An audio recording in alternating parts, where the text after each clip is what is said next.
Passando aqui, pessoal, para falar para vocês que eu vou arrancar aqui minhas batatinhas, gente. O sol tá quente, pessoal. Hoje aqui amanheceu, foi quente.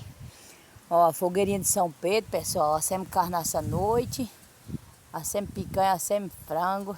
Agora com as brasinhas, fizemos aqui, ó. Tá vendo? Fizemos um foguinho com bloco, né, que nós não temos a churrasqueira, meus amores. Aí aqui, ó, vou arrancar as batatas que eu coloquei já hoje, gente. No fogo. O bicho tá quente. Aí eu vou tirar aqui, gente, pra ver já assou, pessoal, as batatas. Aí, ó. Meu Deus do céu, tá quente. Ó, gente, a gente assa batata assim, ó.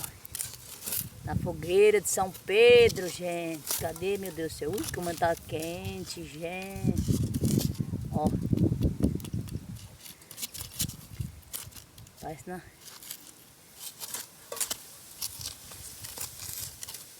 Deve tá assado, hein, gente? Cheio de batata aqui de baixo, pessoal. Eu botei miudinha. Passar rápido, gente. Será que tá mais... Oi. Ai, tá meio dura ainda, gente. Deixar aí da cinza ainda. Tá vendo, pessoal? Como é que a gente tem essa batata? Ó, essa tá mole. Eu boto aqui, ó, nessa vazia.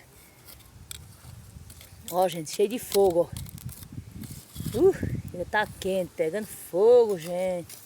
Cobri aqui de novo, pessoal. Ainda tá dura essas aqui. Aí eu cubro assim, ó, com a cinza quente. Aí assa bem assadinha. Aí fica uma delícia, pessoal, para tomar com café. Tomar com café, pessoal.